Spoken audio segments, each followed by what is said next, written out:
Haleluya, shalom shalom, Yesu nashimwe cyane bene data, mwaramutse neza mwese abo Yesu yagira ubuntu, mbaye ikaze na karibu ku Wano TV.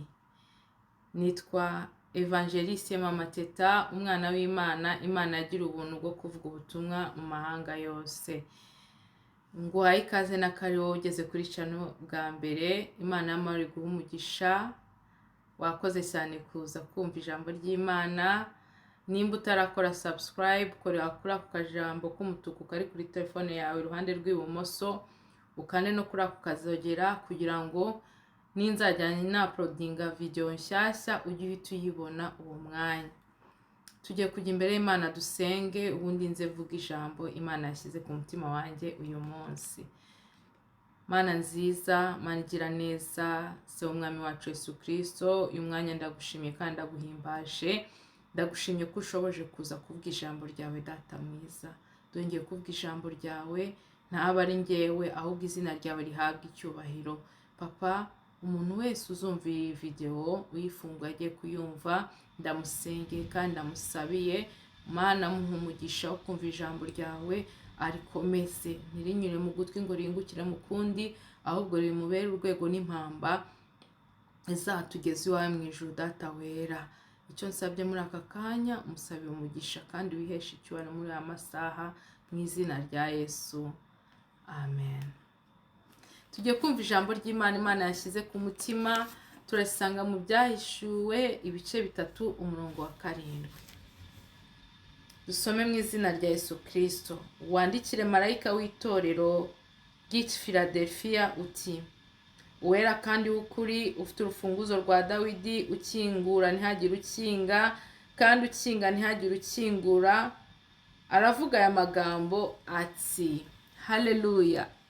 Nkuzaniye ijambo rivuga ngo Imana niyo ikingura ntihagire ukinga, n'ukinga ntihagire ukingura. Mwene data, ushobora kuba uzi ko ari umuntu ukinga, hari n'umuntu ushobora kuvuga ngo ngiye ngufiteho ubushobozi ntacyo uzigezaho. Yesu ashimwe, uwo muntu ntago ari we Mana yawe. Haleluya. Burya rero nuko isaha y'Imana iba itaragera ngo icyo yavuganye nawe gisohore. Umuntu naho yaba yarakuzinze, Imana irakuzingura. Umuntu naho yaba yaragutongereye, Imana irakurengera. Nukuri uwera kandi w'ukuri, ufite urufunguzo rwa Dawidi, arakubwira ngo niwe ufunga ntihagire ukingura, niwe ufungura ntihagire ukinga. Haleluya, amena. Vuga ngo amena cyane. Imana ishimwe. Umurongo wa 8. Nzi imirimo yawe, dore nshyize imbere yawe urugi rukinguye kandi ntawe ubasha kurukinga. Kuko ufite imbaraga nkeya, nyamara ukitondera ijambo ryo kwihangana, ukitondera ijambo ryanjye, ntiwihakane izina ryanjye. Haleluya. kandi ngo Imana izi imirimo yawe kuko izi imbaraga nkeya zacu dufite. Imana iratuzi, izi n'imirimo yacu, izi uko ukora ubikunda, izi ibyo ukora ubishaka, uzi ibikora n'ibyo utashaka. Imana irabizi byose, ishyize imbere yacu, imbere yawe, imbere yanje urugi rufunguye, ntawe ushobora kurufunga. Amen. Reka nsome nanone ngo nzi imirimo yawe, dore nshyize imbere yawe urugi rukinguye. Imana izi imirimo yawe, izi imirimo yanjye, ishyize urugi rufunguye imbere yacu kandi ntawe ushobora kurufunga. Imana ishimwe, ntawe wabasha kurukinga. Kuko ufite imbaraga nkeya, nyamara ukitondera ijambo ryanjye, ntiwihakane izina ryanjye. Mana, ufite imbaraga nkeya, mfite imbaraga nkeya, ariko muri izo mbaraga nkeya ufite, nta na rimwe urihakana izina ry'Imana. Uhora uvuga ngo nubwo bimeze gutya, nubwo ndi mu butayu, nubwo ndi mu bukene, nubwo nkitegereje Imana, nubwo nanzira. Bamwe barakubwira ngo wirirwa na Bibiliya, wirirwa uvuga ngo Yesu Yesu Yesu ntacyo azakora. Humura, hari igihe bizasobanuka. Nturamwihakana. Ndakwifuriza kutihakana Imana. Ndakwifuza, reka bavuga ibyo bashaka, reka bakwita amazina. Hari igihe tujya ahantu ukabona abantu bakuryaniye inzara. Tugenda mu muhanda umwe ariko ntago turi bamwe bene da. hari umunsi bizasobanuka iby'abizera Imana n'abatizera Imana. Hari umuntu ujya kumva ugahita uvuga ngo nta Mana ibaho, ngo urase ko yizeye Imana ngo yamugejeje kuki. Yo, ndagukomeje cyane. Yesu ashimwe. Ese we ko wageze kuri ibyo ngibyo, eske ufite amahoro mu mutima? Eske unyuzwe nabyo? Unyuzwe nabyo koko? Iyo uri wenyine wiherereye nta muntu muri kumwe, wumva utekanye mu mutima wawe? Ntabwo utekanye. Shaka Imana uyiringire. Ibyo wagezeho ntabwo ari kubw'imbaraga zawe, si kubw'amaboko, ni kubw'umwuka w'Imana. Haleluya. Kandi mwene data, nshuti yanjye, Imana izi intege nkeya zacu, ishyize urugi rufunguye imbere yacu kugira ngo, kuko iratuzi neza. Nshuti yanjye, inatuyua vizuri sana. Imana ituzi neza kuruta uko twiyizi. Iratuza aho tuvuka, iratuza aho dukomoka. Iyo izi n'ibyejo bizaza imbere yacu, izi nuko Mama Teta nzaba ameze mu myaka 10 iri imbere. Imana irabizi. Ako Mama Teta mpagaze ku isezerano, mpagaze yuko Imana izangirira neza, mpagaze yuko Imana izantabara, mpagaze yuko Imana izandwanirira. Ni aho mpagaze, ariko Imana yo irabizi. Yari tuzi tukiri n'isoro mu nda za ba mama, yari tuzi n'isi itarabaho. Nishyize urugi rufunguye umunsi wa none imbere yawe rero mwana wa mama. Hama hamwe wiringira Imana, ntuyihakane. Iragutabaye. Sigutabaye kuko uvuga mu ndimi, sigutabaye kuko wiriza cyane, igutabaye kuko uri ari Imana. Kandi ikaba ikabona utayihakana, ikabona ubihagazemo neza nubwo uri kunyura mu bikomeye. Reka dukomeze dusome twumve. Ngo dore nguhaye bamwe bo mu isinagogi ya Satani, biyita Abayuda nyamara atari bo. Haleluya. Hari abantu rwose bakwereka ko ari bo barokore, bakwereka ko ari bo bageze, bakwereka ko ari bo basenga cyane, bakwereka. Imana irabakugabije. Ntabwo ibakugabije kugira ngo uzabacireho iteka, ntabwo ibakugabije kugira ngo uzabatarameho, ntabwo ibakugabije kugira ngo bazaze bakwihaneho, bakwatureho, nurangiza uhita ufata telefone ngo halo, ngo kanaka nawe yakoze ibya. Mva nkubwire, Imana igiye guhamagara umuntu kugira ngo imukoreshe iby'ubutwari, ibanza kumwigisha kugira ibanga. Yesu ashimwe. Igiye guhata bamwe bita Abayuda nyamara atari bo, ngo baze bikubita imbere yawe, baze bakwihaneho, baze bavuge ngo dusabira Imana tubabarire, dusabira Imana iki kintu, twabonye ko ari we mwana w'Imana by'ukuri. Hari abantu bitiranya kuba abana b'Imana n'ibintu batunze. Ukaba ufite inzu, ukaba ufite imodoka, ukaba ufite bigenda neza byose, ukumva ko ari wowe usenga Imana ikakumva, ariko ubizi neza ibyo ukora hahandi ahiherereye. Hari jambo nasomye ngo urushishi rw'umukara ku rutare rw'umukara, Uwiteka ijisho ryayo rirarubona. Ibyaha dukorera hiherereye, ibyaha dukora abantu batatureba, yewe nibyo dukora abantu batureba. Hari abantu bamaze kumva ko abantu b'abakene, abantu ntacyo bavuga, ntacyo bamaze. Nabo rero Imana igiye kukuzanira kugira ngo bamenye ko Imana yaguhamagaye, kugira ngo bamenye ko Imana yagukunze. Yesu ashimwe cyane. Haleluya. Bayuda, dore nzabahata kuza bikubita imbere y'ibirenge byawe, bamenye yuko nagukunze. Nshuti yanjye, akira mu izina rya Yesu Kristo. Akira kuba umukozi w'Imana mu gihe gikwiriye. Akira kutiyandurisha ibyo kurya bw'ibwami.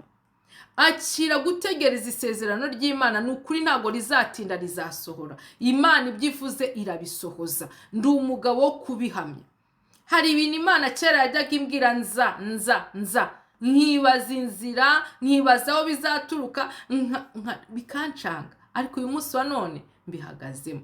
Guma hamwe rero umukozi w'Imana, wowe Imana iri kubwira ngo nzagukoresha iby'ubutwari, nzahata bamwe baza bakwikubita imenye bamenye ko nagukunze. Imana izabikora. Amen. Ku murongo wa 10, kuko witondeye ijambo ryo kwihangana kwanjye. Haleluya. Witondeye ijambo ryo kwihangana k'Uwiteka, niyo mpamvu Imana igiye kubikora. Nanjye nzakurinda igihe cyo kugeragezwa kigiye kuza mu bihugu byose, kugerageza abari mu isi. uhawe isezerano rindi ryo kurindwa n'Imana kuko witondeye ijambo ry'Imana. Iyi si dutuyemo, mu bihugu byateye imbere, mu bihugu bikiri inyuma y'amajyambere, mu bihugu biri mu nzira y'amajyambere, Imana ije kugerageza. Ije kugerageza niko ijambo ryayo rivuze. Ije kugerageza abari mu isi. Ariko Imana wowe iguhaye uburinzi. Mwene da, turi bande bo kurindwa n'Imana, bo guhabwa amasezerano nk'aya akomeye. Tuyahagarareho, tuyagumeho, kugira ngo hatagira utunyaga ikamba ryacu, kugira ngo hatagira utuma tubivamo, natwe tukazajya mu mugabane wo kugeragezwa mu gihe kigiye kuza. Nukuri ibigeragezo bigiye kuza byikube. Twabonye covid, abantu bose bacika intege. Hari abari abakire, hari abari bamaze kugafata uyu munsi wa none basubiye hasi nyuma y'abandi.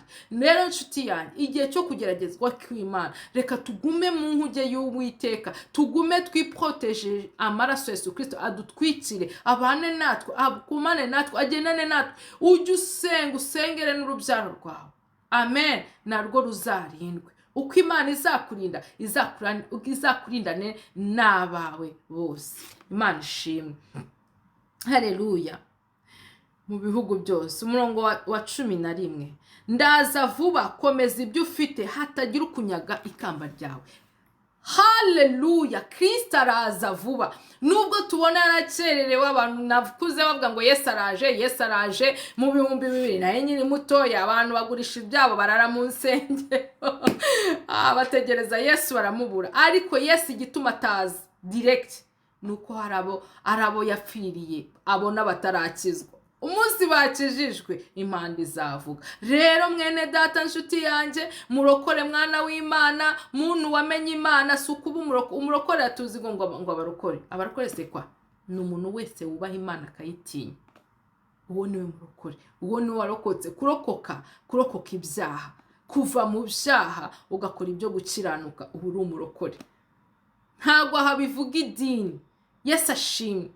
Ngo komeza ibyo ufite, hatagira ukunyaga ikamba ryawe. Mwene da, komeza ibyo ufite, guma mu masezerano, nubwo uri umukene, nubwo bitagenda, nubwo ubona nta nzira, komeza icyo ufite, hatagira ukunyaga ikamba ryawe. Satani nta kindi cyamuzanye, ari kuri misiyo, akora amasaha 24 kugira ngo abone abanyaga amakamba yabo. Haleluya. Ku murongo wa 12, ngunesha nzamugira inkingi yo mu rusengero rw'Imana yanjye, kandi ntazasohoka ukundi. Nanjye nzamwandikaho izina ry'Imana yanjye, ari ryo rurembo rw'Imana yanjye, ari ryo Yerusalemu nshya izamanuka iva mu ijuru iturutse ku Mana yanjye, kandi nzamwandikaho izina ryanjye rishya.